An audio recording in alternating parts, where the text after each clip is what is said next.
Hi guys, today we're going to be looking at the third in my series of British spree killers, and it concerns the case of Derek Bird. Now, I appreciate at the moment spree killers in Britain is a very, very sensitive topic, but I like to think that the way I'm covering it is with sensitivity and takes into account the victims most appropriately of all. I remember this case really, really clearly. Sometimes it's kind of like it was yesterday, and I was really, really shocked. It was a strange year because very soon after this was the Raoul Moat case, which I will cover in due course. But I think it's a pretty impactful story. Without further ado, here's the story.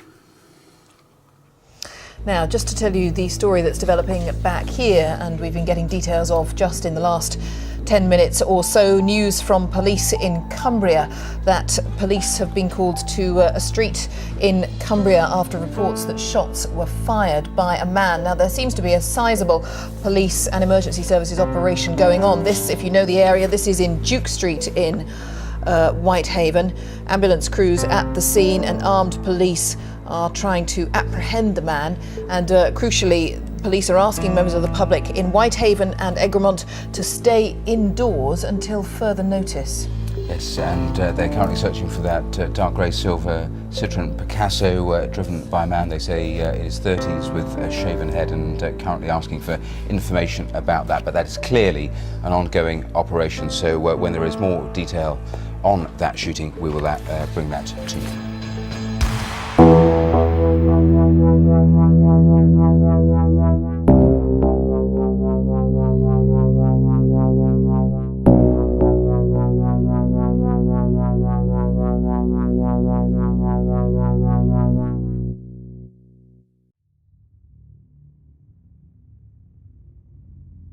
The year is 1990.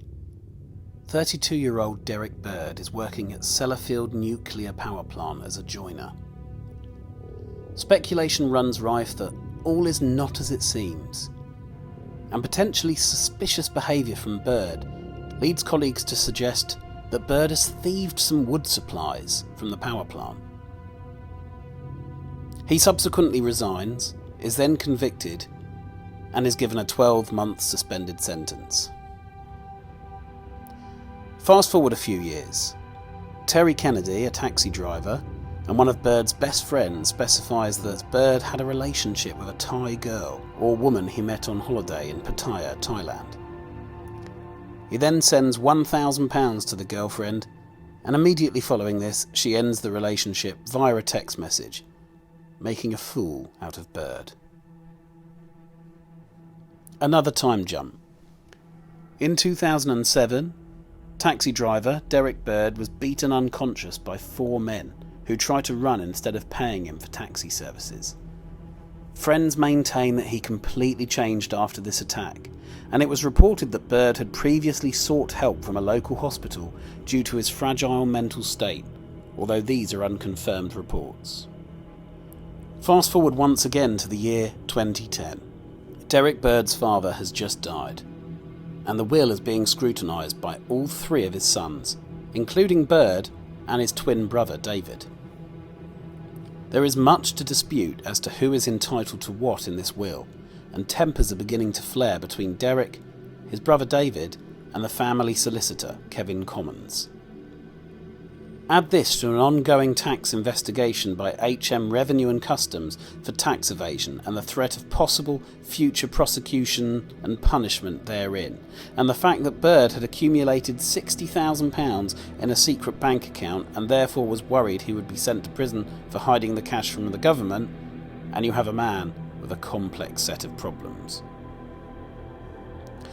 Between the 30th of May and the 1st of June 2010, Derek Bird called his brother David 44 times.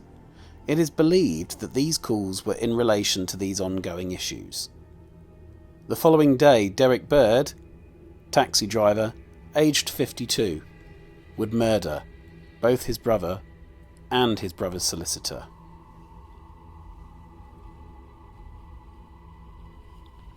In the early hours of the 2nd of June 2010, Derek Bird left his home in Rowrah and drove his silver Citroën Picasso straight to his twin David's home in High Trees Farm in Lamplugh. A half-dressed David Bird emerged from his home and immediately was shot in the head and body by his twin brother. David Bird's body was not found until much later. From there, Derek Bird left his brother's house and drove to the farmhouse of family solicitor Kevin Commons, who lived in Yate House Road, Freisington. This is still early, around 5:15 in the morning. During the next few hours, Derek Bird is seen by multiple witnesses and is apparently just simply lurking outside the house for up to 4 hours. Eventually, at around 10:15 in the morning, Kevin Commons, aged 60, attempted to leave his house. But he finds his driveway unexpectedly blocked by Derek Bird's car. As soon as he sees Kevin Commons, Bird fired a shotgun twice, hitting him once in the shoulder. Susan Rooney, Mr. Commons' neighbour, sees him staggering back up his drive, pursued by another man who we can all assume to be Bird. Armed officers are sent, but it is far too late, and by the time they get there, Kevin Commons is dead in the driveway of his home, having been shot in the head with that second shot. Between 10:30 and 11:30, Bird develops a twisted method of spree killing, in which he drives his Picasso around various towns in Cumbria, calls people over to his window, and shoots them point blank as they lean through the window. It is generally agreed during this period that Bird no longer had a motive or specific targets in his shooting, with one exception. One of the first places Bird targets is the town of Whitehaven. There's a reason for this. Being a taxi driver, Bird would routinely pull up at the taxi rank in Whitehaven, and the drivers there had a reputation for winding him up. Bird had allegedly threatened them with the statement, "They are going to get it big style," days before the killings. One of these taxi drivers was Darren Rewcastle. As with his later victims, Bird calls him over to his car and shoots Rewcastle at point-blank range. This CCTV footage you can now see is from roughly this period, around the streets of Whitehaven. As previously suggested, from this point onwards, Bird essentially went on a random killing spree. Soon after killing Rewcastle, Bird continued to target taxi drivers, wounding Donald Reed and Paul Wilson in the same method as with Rewcastle. He also injured fellow taxi driver Terry Kennedy and his female passenger, Emma Percival. By this point, armed officers were in pursuit but had to take cover when Bird aimed his sawn-off shotgun at them. It's worth mentioning that Bird was armed with a sawn-off George Fisher 12-gauge double-barrel shotgun and a CZ-4522E ZKM .22 caliber bolt-action rifle. As you will no doubt be aware, anyone armed to the teeth in this fashion, especially in England, is extremely rare, so the police were taking no chances. At this point, the police advised everyone in the neighbouring towns of Egremont and Seascale to stay indoors. Bird made his way towards Egremont, and during this time shot indiscriminately anyone he happened to be passing. When he got to Egremont, he pulled up alongside Susan Hughes. She was just a normal woman walking home after shopping. He immediately shot her in the chest and abdomen with a shotgun. At this point, she was not yet dead, so he got out of his taxi, started struggling with her before fatally shooting her in the back of the head with his rifle. Following this, he drove a short distance onto Bridgend and fired a shotgun at Kenneth Fishburne as he walked in the opposite direction. Fishburne suffered fatal wounds to the head and chest. After injuring a few more, Bird proceeded south towards Thornhill, continuing to shoot at random passers-by. Derek Bird shot Jennifer Jackson once in the chest with his shotgun, and then twice in the head with his rifle, killing her. What I'm absolutely amazed, horrified and blown away by is how absolutely calculated all these killings seem to be. Let's just think about this murder in particular. This is a random woman who he shoots in the chest with a shotgun, and then seeing her dying, he gets out of his car to calmly shoot at her twice in the head with his rifle. Not only this, he then drives past Townhead Farm, but turns back towards her and fires his shotgun once more, fatally hitting Jackson's husband James in the head. He then proceeded to drive back to Carlton, killing Isaac Dixon, a mole catcher who was talking to a farmer in a field. Bird then proceeded to drive to the Red Admiral Hotel at Boomwood near Gosforth, and he murdered, in cold blood, semi-professional rugby player Gary Purdom.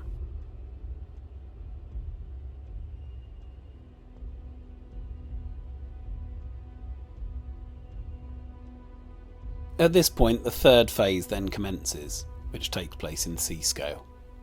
On the journey there, Derek Bird is driving slowly and waving other motorists to pass him. During this time, he once again randomly shot a driver called Jamie Clark in the head with a shotgun. Because of the fact that Jamie was driving at the time, it is not clear whether the shotgun to the head killed him or the subsequent crash. But let's face it, a shotgun to the head is a shotgun to the head. After this, Bird then encountered a narrow one-way passage underneath a railway bridge. These are quite common in the UK. The driver of the car opposite was called Harry Berger. Berger allows Bird to enter first, but then as they pass is shot twice, causing severe injury to his right arm. Let's take a look at this footage. The time is 11:25. And local builder William Hogg is taking a break in Albert Street, just off the coast road in Seascale. His movements are captured on a CCTV camera and microphone that have been set up to deter vandals. What you're about to see next is pub landlord Harry Berger drive past in his grey Land Rover Discovery. Mr. Berger was on his way to pick up a prescription for an elderly friend when he crossed paths with Derek Bird. Next, as a gold Suzuki carrying a mum and child turns in front of the camera, two shots can be heard coming from a nearby street. They are loud enough to bring William Hogg running out of his house to help. Mr. Berger, who survived being shot in the shoulder and hand, screams out in pain. Desperate attempts to help him are filmed on a mobile phone. He is in agony, wounded in the arm and shoulder, but thanks to the help of strangers like William Hogg, he survives. I saw the man's car sort of in the middle of the road and the side window had been blasted out, and I saw him sort of lying injured in the car, and things went a bit chaotic after that. I went across to the car to see what sort of shape he was in and how badly injured he was, and then I think after that I went to try and dial 999. Seconds after Mr. Berger is shot, Derek Bird can be seen driving past in his grey Citroën Picasso. 20 seconds later, Bird opens fire twice on Michael Pike, killing him. I got the shot right here. I'm sure. A woman in Albert Street can be heard saying, "Someone's been shot."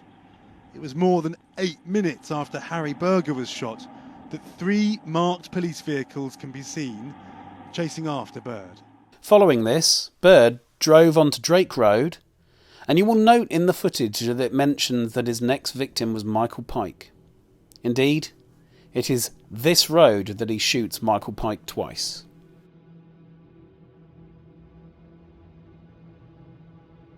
The first shot missed, but the second hit him in the head and killed him immediately. Just moments later on the same street, Bird shot Jane Robinson in the neck and head with a shotgun at point-blank range, after again calling her over. At this point, I think we can all agree that Bird seems to be behaving even more erratically. and it's around 11:30 that police constable Philip Lewis and Andrew Laverack spot Bird as his car passes them in their vehicle. They attempted to pursue him, but were delayed by roadworks and they lost sight of him a minute later. At this point, Bird drove into Eskdale Valley and wounded Jackie Lewis in her neck with his rifle as she was out walking. Next, Bird stopped alongside Fiona Moretta, who actually leans into his passenger window, believing he's asking for directions. But instead of any talking, he shoots her then and there in the chest with the rifle, but does not kill her. He continues on to the village of Boot.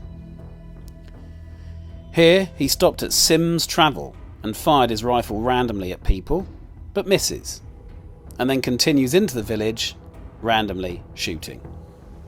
He injured many people in Boot, but thankfully failed to murder any of them. Bird then finally abandoned his car at a popular spot near Boot called Dr. Bridge. Yes, that is its real name. At this point, the tyre on his Picasso gradually starts to deflate. Nearby, there's a family of 4 who were completely unaware of how dangerous he was and what he'd done, and they kindly offer to help him, but he turns them down and advises them to leave.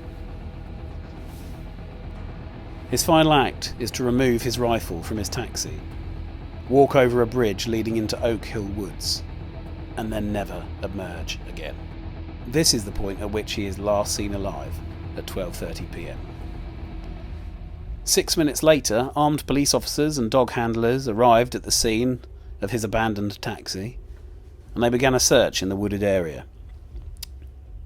Eventually, at 2 p.m, Deputy Chief Constable Stuart Hyde announces that Bird's dead body has been found in the wooded area, along with his rifle. Despite helicopters from neighbouring police forces, an RAF search and rescue, and the Yorkshire Air Ambulance responding to casualties, despite all these different forces coming together, much has been made in criticism of the police, and the fact that it took them so long to get to Derek Bird. Indeed, you will know from the time frame that they didn't actually get to his final location until 6 minutes after he'd arrived. It is worth noting, however, that the shooting took place along a 15-mile stretch of the Cumbrian coastline, and, as with the Hungerford massacre, I will just simply remind listeners that England, Britain, the UK, it's not equipped to deal with spree shooters, especially in rural areas.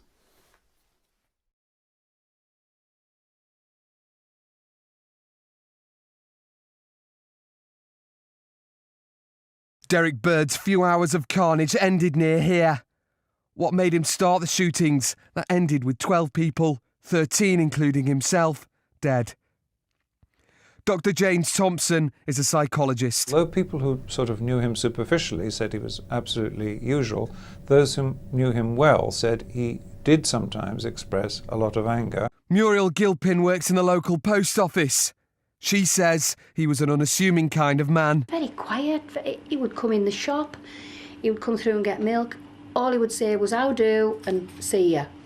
Didn't stand and have a chat, he was so quiet. Derek Bird's next-door neighbour, Ryan Dempsey, spotted that something was up. He was very stern-faced, staring straight through people. The other neighbours said that he wasn't the person that they would associate with normally. He didn't say hello to anybody. He wasn't cheerful as he normally would be. Dr. Thompson, though, believes there's little you can do to stop someone like Bird. The ability to judge a person's dangerousness is very, very limited.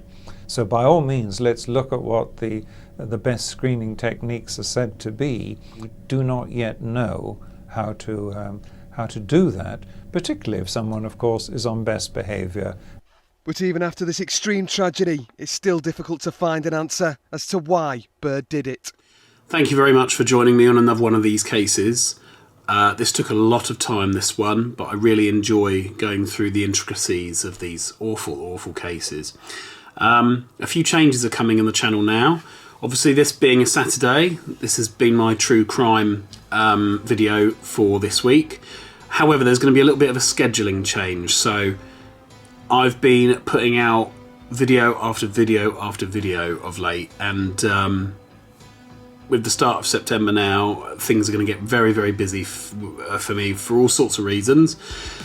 So it means I'm going to slow down my video releases a little bit. And basically what's going to happen now is I'm going to release a video every Saturday. And Thursdays will be there for any bonus videos that I happen to have time for. But basically, expect a video every week. Please join my Patreon. There's all sorts of benefits there, and all sorts of kind of uncut videos and stuff like that, which I think you'll enjoy. And, have a wonderful weekend. Bye for now.